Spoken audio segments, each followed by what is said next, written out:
merde. Oh là là. Salut les petits artisans alcooliques, c'est Tao des Cités d'Orge. Il y a 2 mois en arrière, j'ai reçu le Bruzilla 65 litres Gen 4.1 que j'avais commandé. Et pour en faire l'unboxing et le montage, j'avais prévu ma soirée. Sauf que comme j'ai fait ces 2 étapes plutôt rapidement, je me suis retrouvé désœuvré à 19h30 avec un Bruzilla flambant neuf et prêt à être utilisé pour la première fois. J'avais 3 heures à disposition, et n'importe lequel d'entre vous sait pertinemment que 3 heures pour brasser une bière, c'est trop court. Alors, imaginez vous lancer là-dedans avec du matériel que vous avez jamais touché. Je vous invite donc à vous délecter de l'improbable série de fails que cette opération aura généré.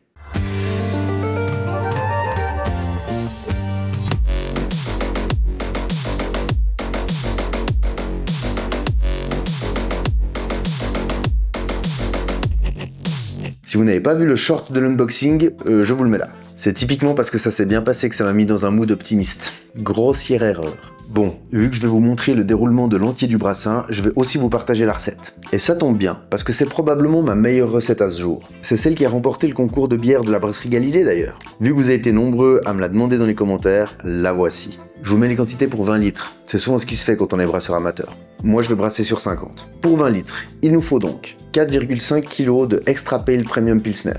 Perso, j'utilise du Weyermann. 107 g de Citra et ça comprend le dry hop. Et 15 g de Kveik. Pour la recette, on aura un palier de 30 minutes à 66 degrés, un mash-out de 10 minutes à 76 degrés, 30 minutes d'ébullition. Et pour ce qui est des houblonnages, c'est que du Citra. On aura 6 g pendant toute l'ébullition, donc pendant 30 minutes, 20 g pendant 10 minutes, 36 g pendant 5 minutes, et 15 g hors flamme. Et puis en fin de fermentation, on aura 30 g de dry hop pendant 3 jours. Donc juste 3 jours avant de mettre en bouteille. Pour la fermentation, on part sur 15 g de Kveik, donc un sachet des poussières, et on va fermenter ça pendant 10 jours.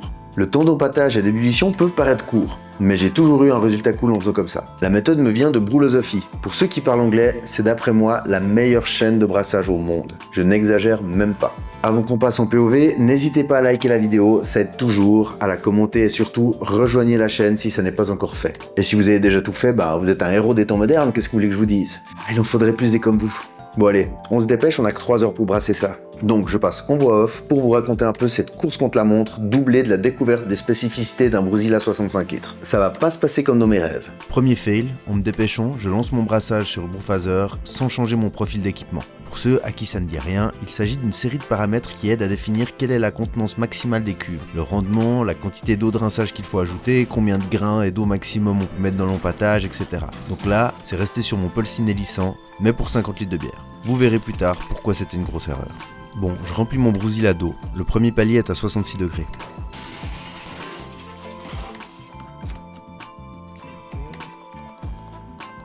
On voit ici mon deuxième fail. Pas trop grave, mais vu que j'ai décidé d'utiliser un deuxième thermomètre connecté, il est censé donner la température en haut du mou, et pas au fond là où je l'ai lancé sans réfléchir. Pendant que ça chauffe, je vais préparer mon grain, le peser et le concasser à la perceuse. Ah, on change pas une équipe qui gagne. J'utilise la méthode de la pince sur le bouton pour le moment, mais j'ai un ami qui m'a offert un moteur, donc je vais bientôt tenter de bricoler un truc un peu plus pro. Il y aura une vidéo bien sûr, abonnez-vous, tout ça.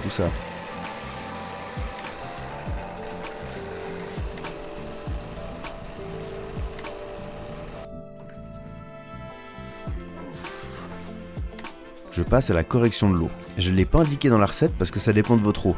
Le site Mon eau de brassage pourra vous renseigner. Et dans le profil cible, un truc comme American Pale Ale fera l'affaire. Pour le moment, tout se passe bien. La puissance électrique 15 A est redoutable et fait chauffer l'eau à une sacrée vitesse. J'en profite d'ailleurs pour faire la remarque. Bien que l'appareil puisse fonctionner sur une prise électrique standard, il sera alors bridé à environ 2200 watts.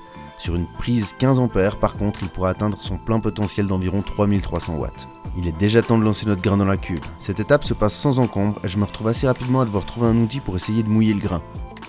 Ah, c'est mon fail numéro 3. N'ayant pas l'habitude, je ne réalise pas que le système est fait pour fonctionner avec la pompe, qui fait recirculer le mou et remplace un traditionnel système à pales comme sur le Polsinelli.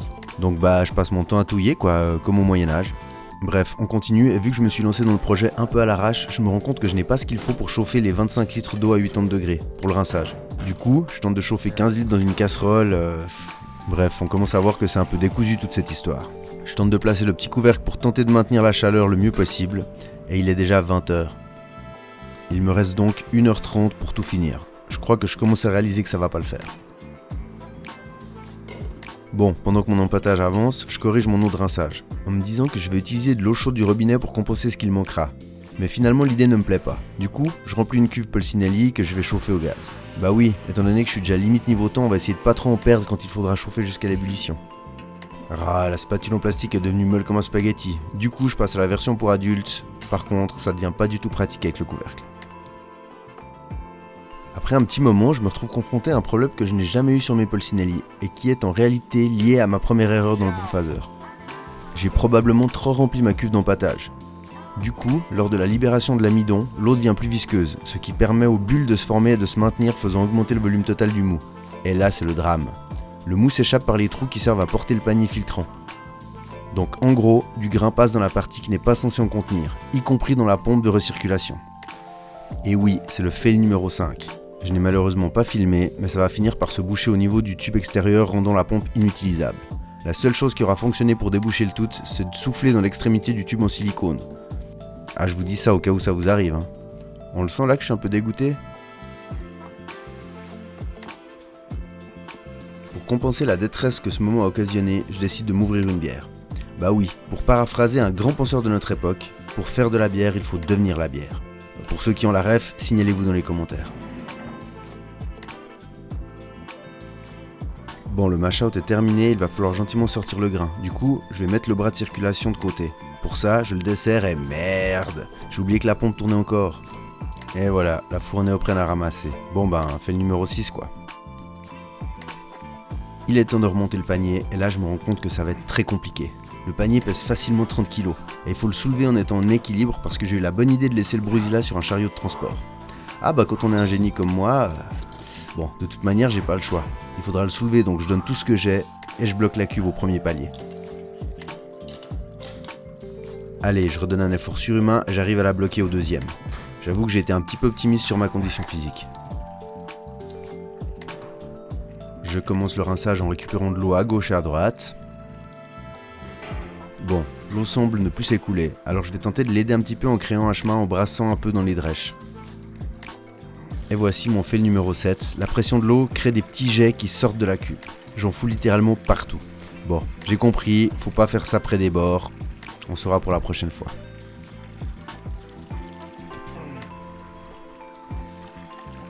J'ai décidé que je voulais presser un peu le grain, et pour ce faire, je vais utiliser un des disques qui était fourni avec la cuve. Plein de gens en ligne disent que ça ne sert à rien, mais j'ai quand même l'impression que si je l'avais mis pendant l'empâtage, le grain n'aurait pas pu s'échapper par les trous pour finalement boucher le système de recirculation. Donc peut-être la prochaine fois je l'utiliserai. Maintenant il va s'agir de sortir tout le panier pour commencer l'ébullition. Il doit bien peser 30 kg et être à 75 degrés, mais surtout il est juste au-dessus de 60 litres de mou bouillant. Et bim, le fail numéro 8. Cette fois j'ai bien balancé 3 litres de mou chaud et collant partout par terre et sur le chariot élévateur. En plus de ça je suis grave en retard et le temps que je vais mettre à nettoyer tout ça va être pris sur celui que j'avais prévu pour préparer à stériliser un fermenteur.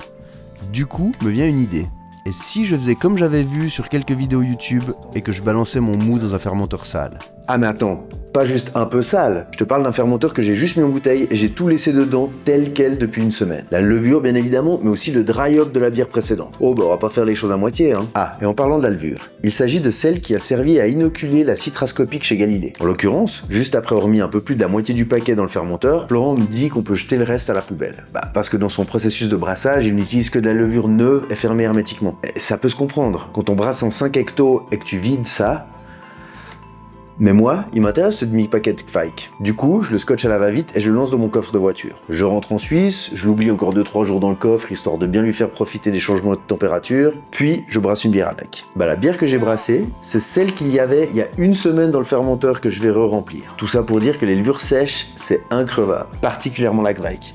Ah, et dernier détail, c'est possible uniquement parce que la bière d'avant a été fermentée sous pression, et que du coup le fermenteur est resté hermétiquement fermé, et rempli de CO2. Si ça avait été en atmo, et donc en contact avec de l'oxygène au moment de la mise en bouteille, c'est presque certain que ça ne se serait pas bien passé. En tout cas, je l'aurais pas tenté. Bon allez, on retourne à mes galères. Maintenant que j'ai vaguement essuyé les 3 litres de mou qui étaient par terre, je vais commencer le houblonnage. Le premier sera l'amérisant. Ah bah il est bien pratique le trou du couvercle, tiens. Vu que j'ai la flemme et pas le temps de préparer l'échangeur contre-courant, je vais utiliser le serpentin de refroidissement que j'ai déjà, et qui est déjà équipé des bons embouts pour raccorder à l'eau. Ensuite, on voit que j'en ai eu marre de touiller avec la rame de paddle, alors je suis passé en mode perceuse. Dans les Bruzilla, on balance le houblon directement parce qu'il y a un faux fond qui est justement là pour le filtrer. Du coup, on se fait plaisir. Aïe aïe aïe, il est 21h15, il me reste que 15 minutes pour tout finir. Bon ben là j'accepte que je serai en retard quoi, ma foi, on continue le houblonnage et puis on attend.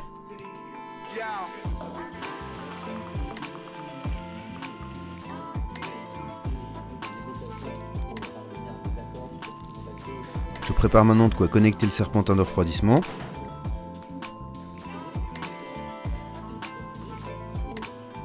Et voilà, je crois qu'on a fini, plus qu'à balancer le houblonnage hors flamme et commencer à refroidir.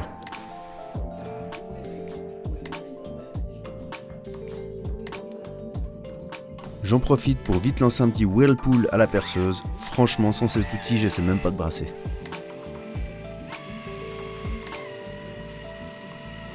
Je nettoie mon densimètre connecté que je vais lancer dans le fermenteur. Bon, j'ai plus le temps là, on est à 35 degrés et je lance le transfert. Pour une kvaik sous pression, ça ira, d'autant que l'eau froide continue de circuler. Moins il y aura de mou, plus ça descendra vite. Une petite photo pour la postérité et surtout parce que je suis moi-même choqué de ce que je suis en train de faire. Si vous êtes également outré, n'hésitez pas à m'insulter dans les commentaires. Le transfert se passe bien, je prends mon échantillon et la densité est dans les clous. Je suis satisfait.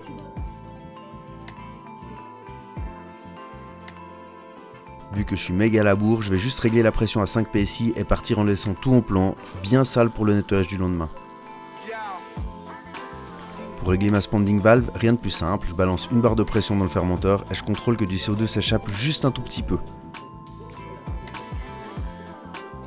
Bon, je secoue encore vite fait le fermenteur pour voir si ça décroche pas un petit peu les levures qui sont coincées en bas. Non ? Bon, bah on verra demain. Allez, je me casse. Et voilà, on est demain. Et la fermentation tumultueuse est à son apogée. Je vais augmenter la pression à 25 PSI et laisser ça une bonne semaine. Le fond de la levure s'est libéré durant la nuit et tout semble aller pour le mieux. Du coup, on va passer à la partie qu'on adore tous, le nettoyage.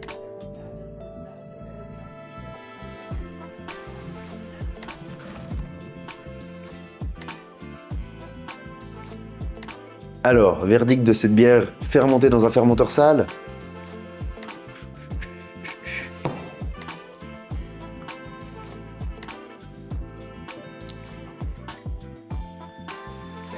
Méga bonne. En vrai, elle est délicieuse. Après, je reconnais que si je devais lui chercher un défaut, peut-être qu'on pourrait parler du petit côté un tout petit peu herbacé. Mais c'est un détail, vraiment, c'est pas un truc qui choque. Donc non, vraiment top. Dans ma liste des vidéos à faire, j'ai ajouté d'en faire une sur la réutilisation des levures. Donc ça viendra. Restez par ici, je veux dire sur la chaîne, ça arrive. Merci à tous ceux qui sont restés jusqu'à la fin et qui ont supporté de me regarder foirer des trucs en cascade. Je ne vais évidemment pas donner un avis tout de suite sur le Bruzilla 65 litres, tant ce brassin n'est pas représentatif de l'appareil. Mais d'ici quelques mois, quand je l'aurai bien utilisé, je vous ferai mon retour. Ah mais en vrai, pour le moment, je l'aime plutôt bien. N'oubliez pas de me rejoindre sur les autres réseaux sociaux. En ce moment, ça commence à bouger sur le Discord, donc si vous utilisez déjà la plateforme, n'hésitez pas à nous rejoindre. Le lien sera dans la description. Pour les autres, je vous prépare une vraie vidéo dédiée pour vous expliquer tout ça dans quelques semaines, genre comment ça marche et tout. Je vous dis à tous, merci encore pour le soutien, et bah à plus et santé. Si vous la brassez, dites-moi ce que vous en pensez. Franchement, elle est trop bonne.